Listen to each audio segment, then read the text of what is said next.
Hello दोस्तों, स्वागत है आपका क्लास टाइम यूट्यूब चैनल में। आज से मैं आपके लिए स्टार्ट कराने वाली हूँ हिंदी व्याकरण की क्लास। तो गाइस, इसमें मैं आपको हिंदी व्याकरण में हिंदी के लगभग सारे टॉपिक्स क्लियर करवाऊँगी। और ये जो हिंदी व्याकरण है, कंपटीशन में होने वाले लगभग सभी एग्ज़ाम्स में आती ही आती है। तो गाइस, सबसे पहले मैं स्टार्ट कराने वाली आपको क्रिया टॉपिक। तो क्रिया में हम पढ़ेंगे क्रिया के भेद कितने होते हैं और इसके उपभेद क्या हैं, और जो भी इसमें आती है सारी इसकी डिटेल वो हम सब पढ़ेंगे। तो चलिए स्टार्ट करते हैं। तो गाइस, सबसे पहले हम देखते हैं क्रिया। तो क्रिया का जो शाब्दिक अर्थ है वो होता है काम। किसी काम को करना ही क्रिया कहलाता है। वो काम हो सकता है जैसे कि खाने का, पीने का, उठने का, बैठने का, सोने का, रोने का, हंसने का, ये सभी क्या होते हैं? क्रिया होते हैं। तो गाइस, जो क्रिया है इसमें जो इसके भेद है वो है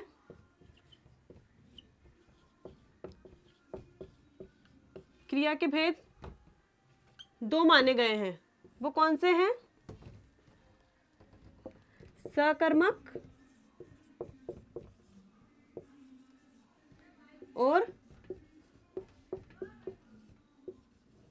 अकर्मक। क्रिया के दो भेद माने गए हैं, सकर्मक और अकर्मक। तो गाइस, क्या मैंने जो ये सकर्मक और अकर्मक क्रिया के भेद लिखा है वो सही है और आप भी ये सभी करते हैं, लेकिन ये गलत है। हाँ, क्रिया के दो ही भेद हैं, बट सकर्मक और अकर्मक नहीं है। तो चलिए देख लेते हैं वो दो भेद कौन से हैं। अब सबसे पहले हम देखेंगे क्रिया की डेफिनेशन, मतलब क्रिया की परिभाषा। तो क्रिया की परिभाषा क्या है दोस्तों? जब किसी वाक्य में किसी कार्य का करना या होना पाया जाए तो उसे क्रिया कहते हैं। ठीक है। अब जो इसका अर्थ है, क्रिया का जो अर्थ है वो है कार्य करना। अब वो कार्य क्या हो सकता है? खाने का, पीने का, उठने का, बैठने का, सोने का, रोने का, हंसने का, ये सभी जो कार्य हैं वो सब क्रिया है। तो गाइस, सबसे पहले देख लेते हैं हम क्रिया का मूल रूप। क्रिया का मूल रूप। तो क्रिया का जो मूल रूप है वो क्या होता है? धातु। अब धातु क्या होगी? जैसे मैंने यहां पे लिख दिया, चल, उठ, बैठ, खा, पी, हंस, रो, ये सब क्या है? हमारे धातु। कई बार एग्जाम में क्वेश्चन आता है कि क्रिया का मूल रूप क्या होता है, तो सीधा सा आंसर हमें टिक करना है कि क्रिया का मूल रूप धातु होता है। तो गाइस, अब ये सब क्या है? धातु।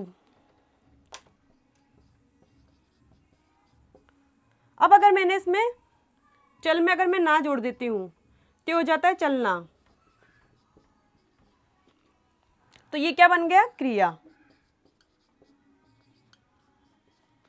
इसमें मैंने ना जोड़ दिया तो ये क्रिया बन गया। इसमें मैंने ना जोड़ दिया, सब में मैं ना जोड़ देती हूं तो ये क्या बन जाएगा? क्रिया। हंसना, रोना, ये सब हमारा क्रिया बन गया। तो गाइस, क्रिया की जो मैंने आपको परिभाषा बताई, जब किसी वाक्य में किसी कार्य का होना या करना पाया जाए वो क्रिया होता है। क्रिया क्या हो सकता है? जैसे कि चलना, उठना, बैठना, रोना, हंसना, ये सब भी हमारी क्रिया है। मतलब कि ये काम है जो हो रहा है, तो ये इसको हम बोलेंगे क्रिया। और क्रिया का जो अर्थ है वो सीधा सा क्या है? कार्य का करना। ओके। तो गाइस, वो क्रिया के दो भेद कौन से होते हैं देख लेते हैं। तो वो दो भेद होते हैं कर्म के आधार पर क्रिया और रचना के आधार पर क्रिया। तो गाइस, कर्म के आधार पर जो क्रिया है और रचना के आधार पर क्रिया है, उसके भी कुछ उपभेद हैं, वो भी हम देख लेते हैं। तो कर्म के आधार पर जो क्रिया है इसके दो उपभेद है। फर्स्ट है सकर्मक क्रिया और सेकंड है अकर्मक क्रिया। तो गाइस, जब स्टार्टिंग में मैंने आपको जो सकर्मक और अकर्मक बताया था, तो वो यहाँ पर, तो वो जो उपभेद है वो कर्म के आधार पर माने जाएंगे। होते दो ही है ये, सकर्मक और अकर्मक, लेकिन वो किसकी सब डेफिनेशन है? कर्म के आधार पर क्रिया की सब डेफिनेशन है सकर्मक और अकर्मक क्रिया। अब ये सकर्मक जो है इसके उपभेद हैं एक कर्मक और द्विकर्मक क्रिया। इसके हम बाद में डिटेल में पढ़ेंगे। और अकर्मक क्रिया के जो उपभेद हैं अवस्थाबोधक अकर्मक, गत्यार्थ अकर्मक, अपूर्ण अकर्मक। अब नेक्स्ट है, सेकंड है रचना के आधार पर क्रिया। अब जो रचना के आधार पर क्रिया है उसके ये भेद है। तो उसमें फर्स्ट है सामान्य क्रिया, नेक्स्ट सहायक क्रिया, थर्ड है सजातीय, फोर्थ है संयुक्त क्रिया, फिफ्थ है पूर्वकालिक क्रिया, सिक्स्थ है प्रेरणार्थक, और सेवेंथ है नाम धातु, और एट्थ है इसकी अनुकरणात्मक क्रिया। सामान्य, सहायक, सजातीय, संयुक्त, पूर्वकालिक, प्रेरणार्थक, नाम धातु और अनुकरणात्मक। तो ये सब गाइस अपने क्रिया के भेद हैं और इनको अपन डिटेल में पढ़ने वाले हैं। अब इसकी एक ट्रिक है जो मैं आपको बता देती हूँ। अगर आपको ये 8 नाम जो है वो याद नहीं हो रहे हैं तो एक छोटी सी ट्रिक है, उसको आप याद करके इन सभी क्रियाओं के नाम याद कर सकते हैं। तो देख लेते हैं गाइस। तो मैंने यहाँ लिखा सपना, एक वर्ड आपको सिर्फ याद करना है सपना। तो से यहाँ पर आ गई सामान्य क्रिया, सहायक क्रिया, सजातीय क्रिया और संयुक्त क्रिया। तो गाइस सिर्फ ये एक वर्ड से अपन को एक जो लेटर है इससे अपन को चारों वर्ड याद हो जाएंगे। कौन कौन से? सामान्य, सहायक, सजातीय और संयुक्त। अब जो पैसे है वो है पूर्वकालिक और प्रेरणार्थक। पूर्वकालिक क्रिया और प्रेरणार्थक क्रिया वो स्टार्ट होंगे पैसे, और जो ना से है वो है नाम धातु क्रिया, और जो लास्ट का है वो ऐसे है। तो ये आपको याद रख लेना है अनुकरणात्मक क्रिया। तो ये आपकी छोटी सी एक ट्रिक थी जिसके जरिए हमने ये सारे 8 नाम याद कर लिए। तो गाइज अब हम इनकी सारी परिभाषा करेंगे और इनके जो उदाहरण हैं वो देख लेंगे।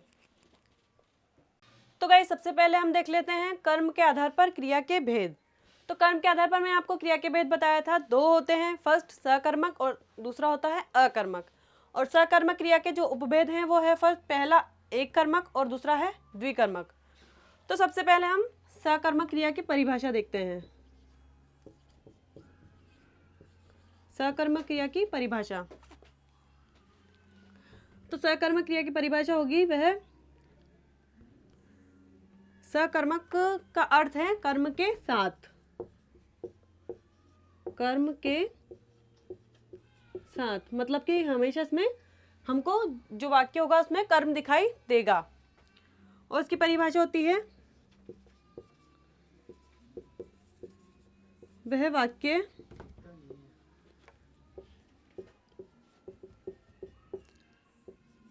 जिसमें कर्म हो वह सकर्मक क्रिया वाक्य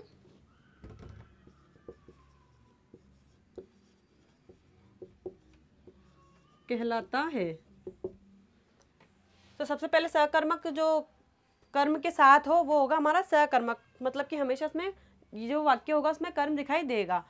और वह वाक्य, इसकी जो परिभाषा वो होगी वह वाक्य जिसमें कर्म हो वह सकर्मक क्रिया कहलाएगा।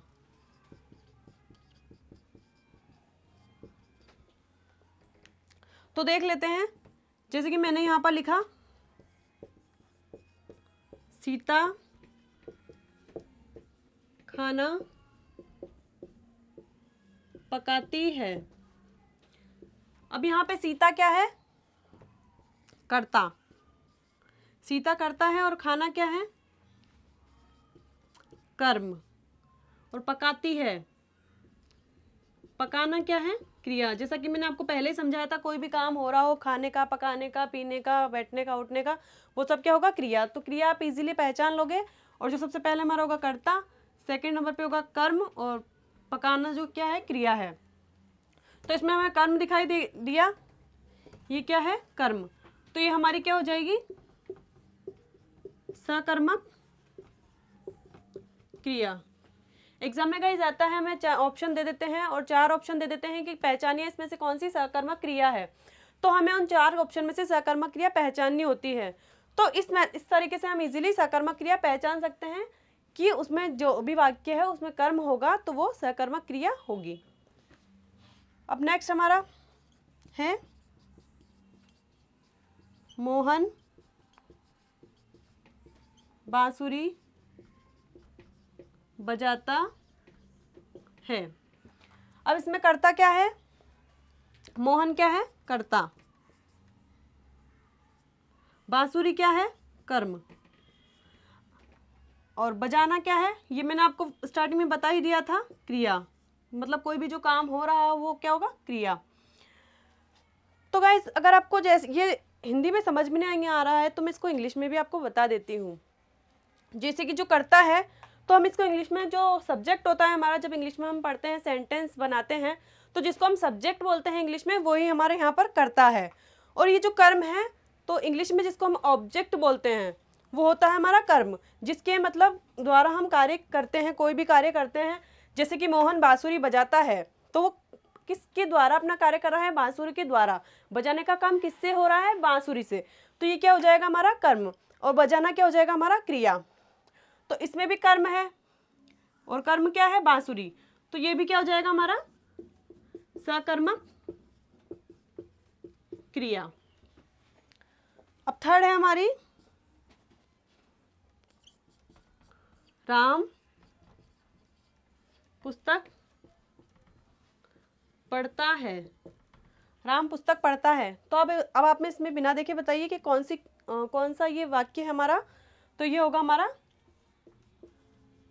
सकर्मक क्रिया वाक्य। और इसमें कर्म क्या है? पुस्तक, जिसके द्वारा ये कार्य कर रहा है। क्या कार्य कर रहा है? पढ़ने का कार्य। और जो ये पढ़ना है वो क्या? हमारी क्रिया। तो ये है गाइस इसके कुछ एग्जाम्पल्स। अब नेक्स्ट हम देखते हैं इसके उपभेद। और गाइस इसका स्क्रीनशॉट ले लीजिए ताकि आपको हेल्प हो सके पढ़ने में। चलिए गाइस इसके एक दो एग्जाम्पल्स और देख लेते हैं। जैसे कि मैंने यहाँ पे लिखा राम पढ़ता है। अब इसमें राम क्या है? हमारा कर्ता। पढ़ना क्या है? क्रिया। अगर मैं आपसे पूछूं कि इसमें कौन सी क्रिया है तो आप क्या कहोगे? आप यही कहोगे कि मैम इसमें कर्म तो है नहीं, तो फिर ये सकर्मक क्रिया कैसे होगी? तो वो मैं आपको बताती हूँ कैसे। अब इसमें राम पढ़ता है, इसमें कर्म नहीं है, कर्म एब्सेंट है। लेकिन राम मतलब पढ़ रहा है तो ऑब्वियसली स्पष्ट है कि वो कुछ ना कुछ तो पढ़ ही रहा होगा। लाइक बुक, न्यूज़पेपर, कुछ भी पढ़ रहा होगा, पढ़ तो रहा ही होगा। तो ये क्या हो जाएगी? हमारी सकर्मक क्रिया।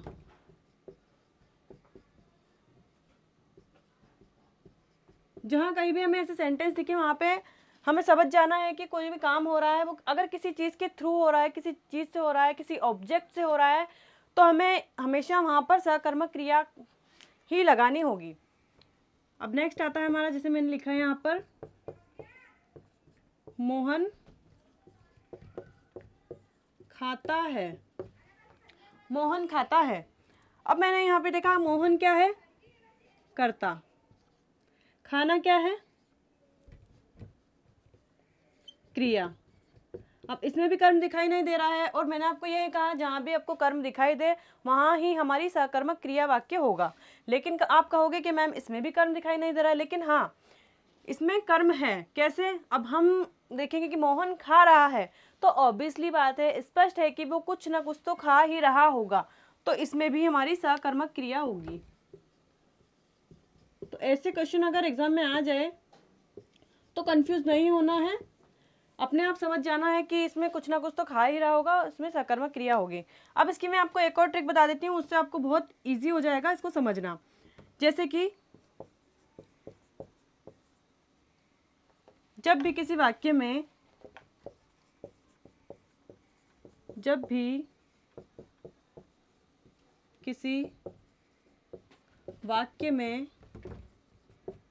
क्या या किसको प्रश्न करने पर उत्तर प्राप्त हो तो वहां पर हमारी क्या होगी? सकर्मक क्रिया। इसकी एक ट्रिक और है कि जब भी किसी वाक्य में क्या या फिर किसको प्रश्न करने पर उत्तर मिले तो वहां पर हमेशा सकर्मक क्रिया होगी। अब वो कैसे देख लेते हैं कुछ एग्जाम्पल के थ्रू। जैसे मैंने यहाँ पर लिखा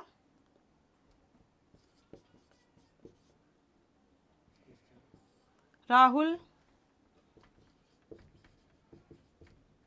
फुटबॉल खेलता है।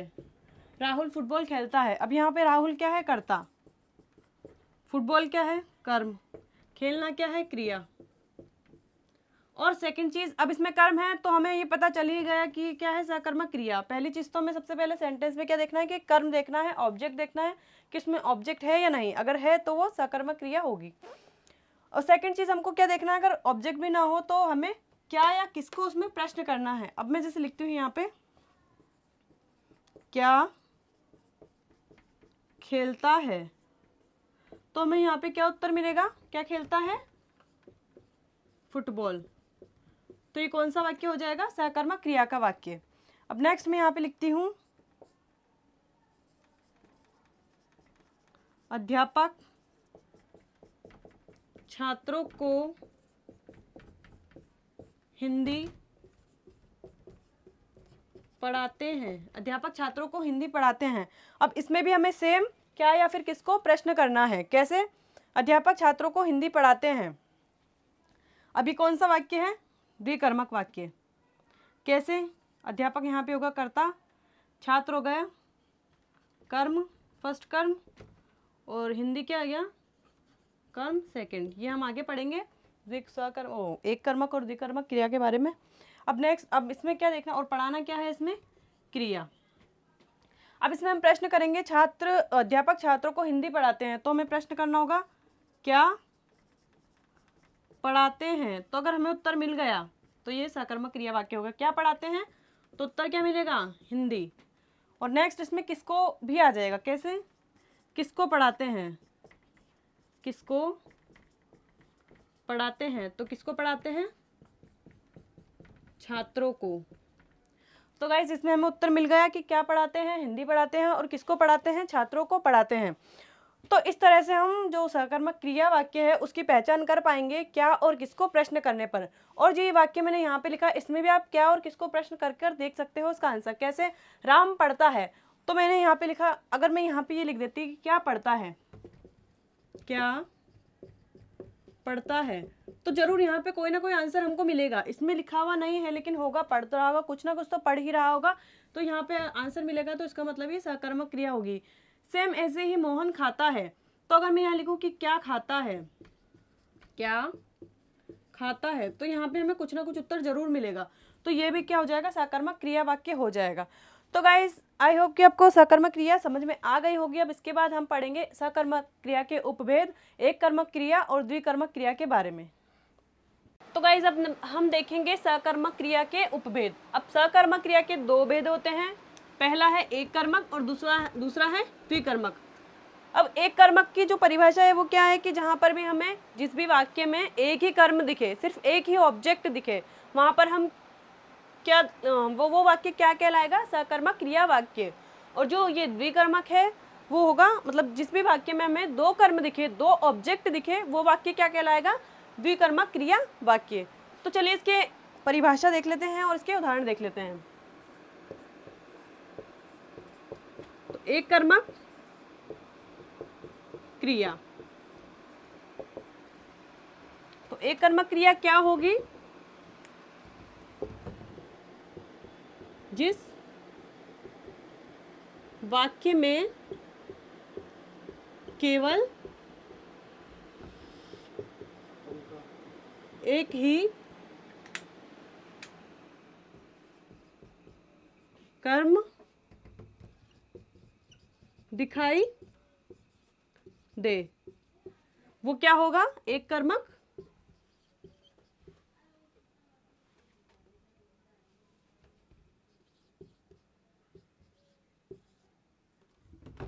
क्रिया वाक्य।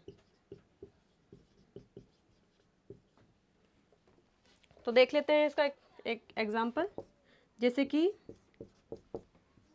रीना रोटी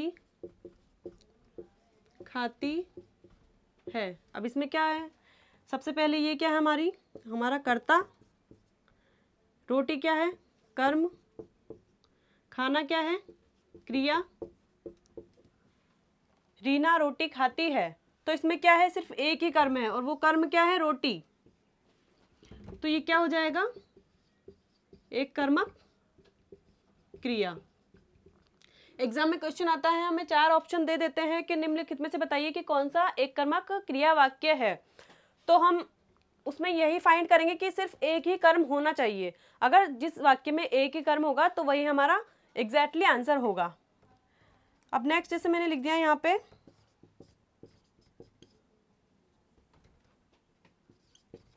शाम पत्र लिखता है। अब इसमें कितने कर्म हैं, कितने हैं, एक ही, और वो क्या है, पत्र। तो ये भी क्या हो जाएगा, एक कर्मक क्रिया वाक्य।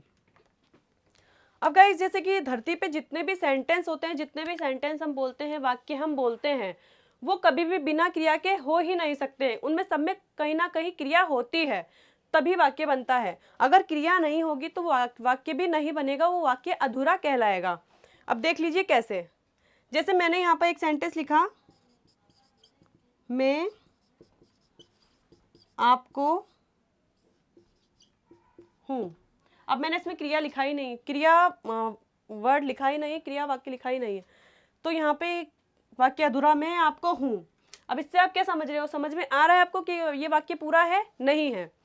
लेकिन अगर मैंने इसमें लिख दिया कि मैं आपको पढ़ाती हूँ, तो ये वाक्य कंप्लीट हो गया।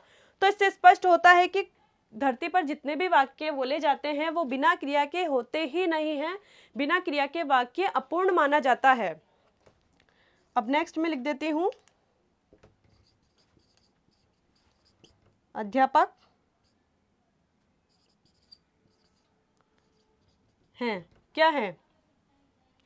अब मैंने यहाँ पे कुछ लिखा ही नहीं, अध्यापक हैं, तो इससे कुछ समझ में आ रहा है कि वाक्य पूर्ण है, नहीं, ये वाक्य अधूरा है। तो इसमें अगर हम क्रिया लगा देते हैं, अध्यापक पढ़ाते हैं, तो ये वाक्य पूरा होगा। ये जो और जो ये पढ़ाना है वो क्या है, क्रिया, और यहाँ पर भी ये पढ़ाना, ये क्या है, क्रिया। तो गाइस हम कह सकते हैं कि बिना क्रिया के कोई भी वाक्य अधूरा होता है। तो अब नेक्स्ट हम देखेंगे द्विकर्मक क्रिया। तो इसका स्क्रीनशॉट ले लीजिए आप। अब गाइस नेक्स्ट आता है हमारा द्विकर्मक क्रिया, जो कि सकर्मक क्रिया का दूसरा ये भेद है। सकर्मक क्रिया के 2 भेद हैं, ये मैंने आपको पहले बता दिया है, एक कर्मक और द्विकर्मक। और अब एक कर्मक हम पढ़ चुके हैं, अब हम पढ़ेंगे द्विकर्मक क्रिया। तो द्विकर्मक क्रिया के बारे में मैंने आपको पहले भी बता दिया है, जिस भी वाक्य में हमें 2 कर्म दिखे, 2 ऑब्जेक्ट दिखाई दे, वहां पर हमेशा द्विकर्मक क्रिया होगी।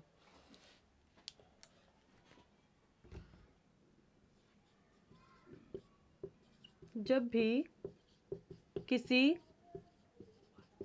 वाक्य में हमें 2 कर्म दिखाई दे, वहाँ द्विकर्मक क्रिया होगी, या फिर वह वाक्य द्विकर्मक क्रिया वाक्य होगा। अब वो 2 कर्म होते हैं, तो उसमें पहला जो कर्म है, हमें हमेशा प्राणीवाचक दिखेगा। पहला जो कर्म है हमेशा प्राणीवाचक, यानी कि सजीव। और जो दूसरा कर्म है, दूसरा जो कर्म हमें दिखेगा वो हमें दिखेगा अप्राणीवाचक, यानी कि निर्जीव। तो जो द्विकर्मक क्रिया है, इसमें हमेशा हमें 2 कर्म दिखेंगे। तो उसमें जो पहला कर्म होगा वो हमेशा में प्राणीवाचक यानी कि सजीव होगा, और जो दूसरा कर्म होगा वो अप्राणीवाचक होगा। तो देख लेते हैं कैसे। तो फर्स्ट इसका मैं उदाहरण लिखती हूँ।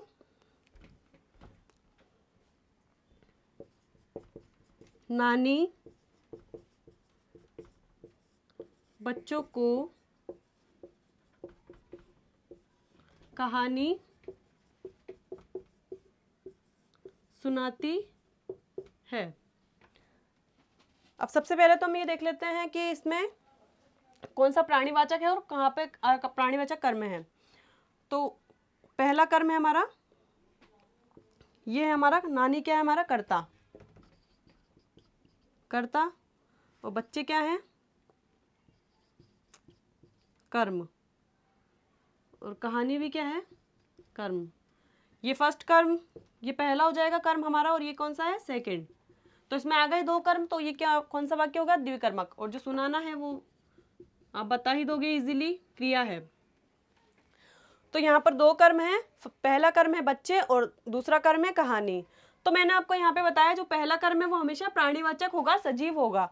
तो ये जो बच्चे हैं, जो पहला कर्म है वो क्या है, सजीव, प्राणीवाचक है, तो ये हमारा पहला कर्म हो गया। और जो हमें सेकंड कर्म इसमें दिखेगा वो होगा हमेशा अप्राणीवाचक, यानी कि कहानी क्या है, निर्जीव है, अप्राणीवाचक है, ये है। तो नानी बच्चों को कहानी सुनाती है। और यहाँ पे जो ये को है, इसका सबसे इजी मेथड यही है इस वाक्य में, जो द्विकर्मक क्रिया पहचानने का सबसे सरल तरीका यही है कि हमेशा हमें को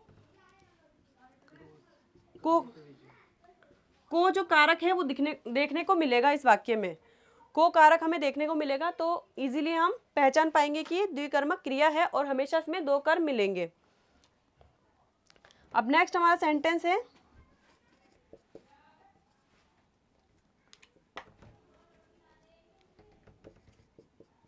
कोच खिलाड़ियों को फुटबॉल सिखाता है। कोच खिलाड़ियों को फुटबॉल सिखाता है। तो हमें सबसे पहले इसमें यही देखना है कि इसमें दो कर्म होने चाहिए, क्योंकि एग्जाम में यही आता है कि हमें दे देता है, चार ऑप्शन दे देता है हमें और कहता है कि निम्नलिखित में से कौन सा द्विकर्मक क्रिया वाक्य है। तो हमें द्विकर्मक क्रिया वाक्य देखने के लिए सिर्फ और सिर्फ हमें उस सेंटेंस में दो कर्म देखने होते हैं। अगर उस क्रिया वाक्य में दो कर्म हुए तो वो हमारा द्विकर्मक क्रिया वाक्य होगा और वही हमारा एग्जैक्ट आंसर होगा। तो देख लेते हैं इसमें क्या दो कर्म है, देखना है कि कितने कर्म है और कैसे कैसे हैं। तो सबसे पहले कोच क्या है हमारा, कर्ता, यानी कि सब्जेक्ट, और जो ये खिलाड़ी है वो क्या है, कर्म, और ये कौन सा कर्म है, पहला कर्म है हमारा। और यहाँ पे को भी मिल गया हमें, को क्या है, कारक। नेक्स्ट है हमारा फुटबॉल, ये भी क्या है, कर्म, सेकंड कर्म। और सिखाना क्या हो गया, क्रिया। तो इसमें भी हमें दो कर्म दिखाई दे रहे हैं, तो ये भी क्या हो जाएगी हमारी, द्विकर्मक क्रिया। तो गाइस मैं उम्मीद करती हूँ कि आप जो द्विकर्मक क्रिया के जो वाक्य अगर एग्जाम में आए तो आप इजीली पहचान पाएंगे और इजीली आप उनको गलत बिल्कुल भी नहीं करके आएंगे और बिल्कुल राइट करके आएंगे। क्या हुआ? तो गाइस अब आता है हमारा अकर्मक क्रिया। तो सबसे पहले मैंने आपको चार्ट के द्वारा अकर्मक क्रिया के भेद बता दिए थे, लेकिन वापस यहाँ पे मैंने लिख दिए हैं, बता देती हूँ। अकर्मक क्रिया के तीन भेद होते हैं। फर्स्ट है गत्यार्थ अकर्मक, सेकंड है अवस्था बोधक अकर्मक, और थर्ड है हमारा अपूर्ण अकर्मक क्रिया। तो गाइस सबसे पहले हम देख लेते हैं अकर्मक क्रिया की परिभाषा।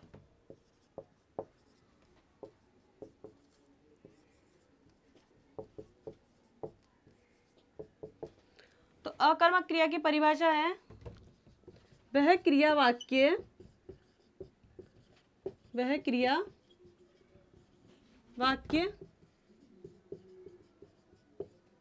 जिसमें कर्म नहीं पाया जाता है, कर्म नहीं पाया जाए वह अकर्मक क्रिया कहलाती है। वह क्रिया वाक्य जिसमें कर्म नहीं पाया जाए वह क्या कहलाती है, अकर्मक क्रिया कहलाती है। तो सबसे पहले हम देख लेते हैं इसके उदाहरण। और गाइस इसमें एक बात और ये भी है कि जब हम क्या और किसको प्रश्न करेंगे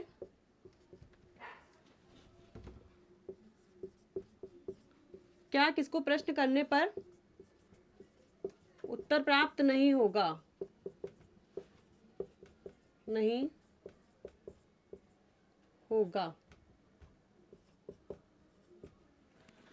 तो जो हमने सकर्मक क्रिया पढ़ी थी ये जस्ट उसका अपोजिट है। कैसे? सकर्मक क्रिया में हमने पढ़ा था कि हमेशा उसमें कर्म दिखाई देगा, और जो ये अकर्मक है इसमें वाक्य में कर्म कभी भी दिखाई नहीं देगा। और उसमें हमने पढ़ा था कि क्या और किसको प्रश्न करने पर उत्तर प्राप्त होगा, और लेकिन अकर्मक क्रिया में क्या और किसको हम जब प्रश्न करेंगे तो हमें उत्तर बिल्कुल भी प्राप्त नहीं होगा। तो देख लेते हैं इसके उदाहरण। अब जैसे मैंने यहाँ पे लिखा राम हंसता है। अब यहाँ पे प्रश्न करो क्या या फिर किसको से। क्या हंसता है ऐसे बोल सकते हैं हम कि क्या हंसता है, या फिर ऐसे बोल सकते हैं किसको हंसता है, बोल ही नहीं सकते हैं, और ना इसमें उत्तर प्राप्त होगा। तो सीधा सा हमारा ये क्या हो जाएगा, अकर्मक क्रिया। अब नेक्स्ट मैंने लिखा टीना रोती है। तो अब इसमें हम प्रश्न करते हैं, जैसे कि इसमें अब मैंने ये राम हंसता है लिखा था, इसमें राम क्या है, करता है, हंसना क्या है, क्रिया है, लेकिन इसमें हमें कर्म दिखाई दे रहा है, नहीं दिखाई दे रहा है, तो हम समझ जाएंगे कि ये अकर्मक क्रिया वाक्य है। अब नेक्स्ट हमने लिखा टीना। टीना क्या है, करता है, और रोती क्या है, रोना क्या है, क्रिया। अब इसमें कर्म दिखाई दिया, कहीं कर्म है, या फिर हमने क्या या फिर किसको प्रश्न किया इसमें, जैसे कि टीना रोती है, क्या रोती है, बन रहा है, कुछ भी नहीं बन रहा है, या फिर किसको रोती है, बना, कुछ भी नहीं बना, कोई मतलब कोई सेंस नहीं है इसके मतलब प्रश्न करने का। तो सीधा सा हम यहाँ पे हमारा आंसर क्या आ जाएगा कि ये अकर्मक क्रिया है। अब थर्ड में हम लिखते हैं बच्चा रोता है। अब सेम ये भी यही है, क्या रोता है या फिर किसको रोता है, बच्चा क्या है, करता, रोना क्या है, क्रिया। तो ये भी हमारा क्या हो जाएगा, अकर्मक क्रिया। अब एग्जाम में हमें 4 सेंटेंस दे देता है और बोलता है कि निम्नलिखित में से पहचानिए कि कौन सी अकर्मक क्रिया वाक्य है। तो हमें कुछ नहीं करना, कहीं नहीं भटकना, कहीं भी कंफ्यूज नहीं होना है। हमें सिर्फ और सिर्फ ये देखना है वाक्य में, सबसे पहले चेक करना है कि उसमें कर्म है या नहीं है। तो अगर हमारा वाक्य में कर्म होगा तो वो अकर्मक क्रिया नहीं होगी। अगर उसमें कर्म एब्सेंट है, कर्म अनुपस्थित है, तो वो हमारी अकर्मक क्रिया वाक्य होगा। और नेक्स्ट हमें क्या और किसको प्रश्न करना है, उस वाक्य से हमें क्या और किसको प्रश्न करके देखना है।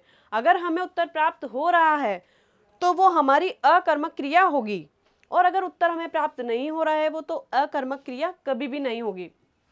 तो ये हमारे कुछ एग्जाम्पल्स थे। अब हम इसके बारे में पढ़ेंगे गत्यार्थ अकर्मक क्रिया, अवस्था बोधक अकर्मक क्रिया और अपूर्ण अकर्मक क्रिया। तो गाइज आप इसका स्क्रीनशॉट ले लीजिए। अब गाइज जैसा कि मैंने आपको बताया कि अकर्मक क्रिया के 3 उपभेद होते हैं। पहला होता है गत्यार्थ अकर्मक, दूसरा होता है अवस्था बोधक अकर्मक क्रिया, और तीसरा होता है अपूर्ण अकर्मक क्रिया। तो इसका पहला भेद हम देख लेते हैं, गत्यार्थ अकर्मक क्रिया। अब गत्यार्थ अकर्मक क्रिया की परिभाषा है कि जिस क्रिया वाक्य में कर्ता गतिमान हो। अब अंडरस्टूड है, मतलब कि पता है कि इसमें कर्म तो होगा ही नहीं, क्योंकि अकर्मक क्रिया के उपभेद है, तो कर्म तो हमें इसमें कभी भी दिखाई नहीं देगा। तो सिर्फ इसमें बात किसकी होगी, कर्ता की होगी, सब्जेक्ट की होगी। तो इसमें सब्जेक्ट जो है कर्ता है वो हमेशा गतिमान होगा। तो देख लेते हैं इसके उदाहरण। जैसे कि मैंने यहाँ लिखा मछली पानी में तैरती है। अब इसमें क्या कर्ता क्या है, मछली। मछली क्या हमारी, कर्ता, सब्जेक्ट। इस क्या कर रही, पानी में तैर रही है। तो तैरना क्या है, गति कर रही है, गतिमान है मछली। तो ये क्या हो गया, हमारा गत्यार्थ अकर्मक क्रिया हो जाएगा। अब नेक्स्ट जैसे मैं सेंटेंस यहाँ लिखती हूँ, पक्षी आकाश में उड़ रहे हैं। अब पक्षी क्या कर रहे हैं, उड़ने का काम, और क्या है, इनमें गति है। मतलब जब भी हमें कोई सेंटेंस ऐसा दिखे कि जहाँ पर वो गति कर रहा हो, करता, तो वो हमारा गत्यार्थ अकर्मक क्रिया वाक्य होगा। तो इसमें पक्षी क्या है, करता, और आकाश में उड़ रहे हैं मतलब क्या कर रहे हैं, गति कर रहे हैं, तो ये क्या हो जाएगा, गत्यार्थ अकर्मक क्रिया, और ये भी क्या हो जाएगा, गत्यार्थ अकर्मक क्रिया। अब नेक्स्ट आता है हमारा अवस्था बोधक अकर्मक क्रिया।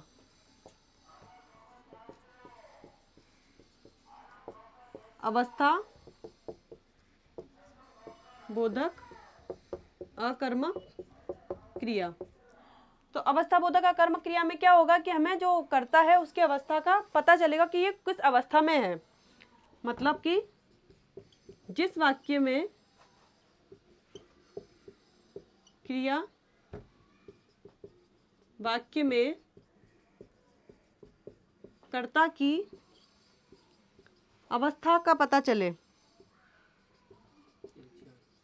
अवस्था का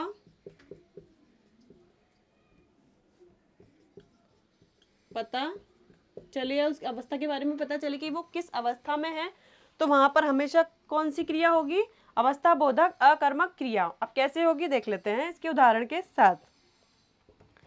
तो इसमें हमारा पहला उदाहरण है जैसे कि राम सो रहा है। अब इसमें राम क्या है, कर्ता, राम क्या है इसमें, कर्ता, और सो रहा है, तो सोने की एक उसकी क्या अवस्था है, किस अवस्था में है वो, सुप्तावस्था में, मतलब सोने की अवस्था में है राम। तो ये कौन सी क्रिया होगी, अवस्था बोधक अकर्मक क्रिया। तो जहां भी हमें ऐसी कोई अवस्था दिखे सोने की, या फिर किसी भी ऐसी अवस्था दिखे कि किस अवस्था में है, तो वो अकर्मक क्रिया होगी। अब इसका सेकंड देख लेते हैं, जैसे कि उदाहरण, श्याम बैठा है। अब वो किस अवस्था में है, बैठने की अवस्था में, तो ये कौन सी हो जाएगी क्रिया, अवस्था बोधक अकर्मक क्रिया, और ये भी कौन सी हो जाएगी, अवस्था बोधक अकर्मक क्रिया। तो गाइस अब नेक्स्ट हम देखेंगे, अब थर्ड नंबर पे आता है हमारा अपूर्ण अकर्मक क्रिया। अब अपूर्ण अकर्मक क्रिया की जो डेफिनेशन है वो ये है, वाक्य ना तो सकर्मक होता है इसमें और ना ही अकर्मक होता है। ये जो वाक्य में दिखेंगे इसमें दोनों ही क्रियाएं नहीं होगी, ना तो सकर्मक होगी और ना ही अकर्मक होगी। अब इसके एग्जाम्पल से हम देख लेते हैं कि कैसे। तो मैंने यहाँ पे एग्जाम्पल लिखा, बालक स्वस्थ है, बालक स्वस्थ है। अब ये ना तो अकर्मक है पूर्ण रूप से और ना ही सकर्मक है, तो इसमें हम हमेशा इस वाक्य में हमेशा हम लिखेंगे अपूर्ण अकर्मक क्रिया। अगर ऐसे वाक्य में एग्जाम में देखने को मिल जाए तो हम आंसर करेंगे अपूर्ण अकर्मक क्रिया। अब गाइस इसके बाद मैं आपको अकर्मक और सकर्मक दोनों क्रियाओं के मिक्स एग्जाम्पल करवाऊंगी, ताकि आपका जो भी इसमें कन्फ्यूजन है वो आपका क्लियर हो जाए। तो गाइस चलिए देख लेते हैं। तो गाइस देख लेते हैं सकर्मक और अकर्मक क्रिया के कुछ मिक्स एग्जाम्पल, जिससे आपके सारे कन्फ्यूजन क्लियर हो जाएंगे। तो फर्स्ट एग्जाम्पल है हमारा यहाँ पे, सुमित कहानी लिख रहा है। तो ये देखेंगे हम इसमें कौन सी क्रिया है। तो सबसे पहले मैंने आपको क्या बताया था कि सकर्मक क्रिया होगी तो हमें उसमें कर्म ढूंढना होगा और क्या और किसको प्रश्न करना होगा। तो देख लेते हैं, अब सुमित कहानी लिख रहा है, तो हम यहाँ पे क्या से प्रश्न करेंगे, क्या लिख रहा है, तो हमें आंसर मिल गया कहानी। तो इजीली हम यहाँ पर लिख देंगे कि ये सकर्मक क्रिया है। नेक्स्ट है हमारा, अध्यापिका छात्रों को हिंदी पढ़ा रही है। तो यहाँ भी हमें कर्म ढूंढना है और क्या और किसको प्रश्न करना है। तो देख लेंगे, अध्यापक छात्रों को हिंदी पढ़ा रही है, तो हम बोलेंगे कि क्या पढ़ा रही है, हिंदी, और किसको पढ़ा रही है, छात्रों को। तो ये कौन सी क्रिया हो जाएगी, सकर्मक क्रिया। और सकर्मक क्रिया के जो भेद थे मैंने उसमें आपको बताया था कि इसमें एक कर्मक और द्विकर्मक भी होता है। तो ये कौन सी है, इसमें कितने कर्म है, दो। कैसे, छात्र और हिंदी, दो कर्म हो गए। तो सकर्मक क्रिया में कौन सी क्रिया है, द्विकर्मक क्रिया। अब थर्ड है, वह बहुत तेज दौड़ता है। तो इसमें हम प्रश्न करके देख लेंगे कि क्या दौड़ता है, किसको दौड़ता है, आंसर मिला हमें, नहीं मिला। तो इजीली हम यहाँ पर टिक कर देंगे कि ये अकर्मक क्रिया है। फोर्थ है बच्चे ने खिलौने तोड़ दिए। तो हम यहाँ पर प्रश्न करेंगे कि क्या तोड़ दिए, तो आंसर मिल रहा है हमें खिलौने। तो ये कौन सी क्रिया होगी, सकर्मक क्रिया। अब फिफ्थ है अखिलेश चिल्लाता है। अब हम इसमें प्रश्न करेंगे क्या चिल्लाता है, आंसर मिला नहीं। किसको चिल्लाता है, कोई आंसर मिल रहा है, कोई उत्तर मिल रहा है, हमें नहीं मिल रहा है। तो ये कौन सी क्रिया हो जाएगी, अकर्मक क्रिया। सिक्स्थ है माया सारा दिन सोती रहती है। तो इसमें हम प्रश्न करेंगे माया सारा दिन सोती रहती है, तो हम प्रश्न करेंगे कि क्या सोती रहती है, उत्तर मिला नहीं, कोई सेंस ही नहीं बन रहा है उसका प्रश्न का। क्या सोती रहती है, किसको सोती रहती है, तब भी कोई हमें आंसर नहीं मिलेगा। तो ये भी क्या हो जाएगी, अकर्मक क्रिया। सेवेंथ है वह साइकिल से स्कूल जाता है। तो इसमें भी हम क्या से प्रश्न करेंगे, वह साइकिल से स्कूल जाता है, क्या जाता है, कोई सेंस बन रहा है इस प्रश्न का, नहीं बन रहा है। किसको जाता है, ये भी सेंस नहीं बन रहा है। और देखेंगे कि इसमें कर्म है ही नहीं, करता है वह मतलब कि करता हो जाएगा यहाँ पे, लेकिन कोई कर्म दिखाई नहीं दे रहा है। तो ये भी क्या हो जाएगी हमारी अकर्मक क्रिया वाक्य। एट्थ है सचिन फुटबॉल मैच खेलता है। तो इसमें हम क्या से प्रश्न करेंगे, क्या खेलता है, तो इसमें हमें आंसर मिल रहा है सीधा सा, क्या खेलता है, फुटबॉल मैच। क्या खेलता है, फुटबॉल मैच। तो ये क्या हो जाएगी, सकर्मक क्रिया वाक्य। नाइन्थ है अंजलि अंग्रेजी पढ़ाती है। तो इसमें भी हमें क्या से प्रश्न करना है, क्या पढ़ाती है, तो आंसर मिल रहा है हमें क्या पढ़ाती है, अंग्रेजी। तो यहाँ पर भी ये भी क्या हो जाएगा, सकर्मक क्रिया वाक्य। और सकर्मक में भी कौन सा, एक कर्मक, क्योंकि इसमें एक ही कर्म है, ये भी हमें देखना है कौन सा कर्म है, एक ही कर्म है। तो ये हो जाएगा सकर्मक में एक कर्मक क्रिया वाक्य। राम हंसता है। इसमें हमें क्या से प्रश्न करना होगा, क्या हंसता है, आंसर मिल रहा है नहीं।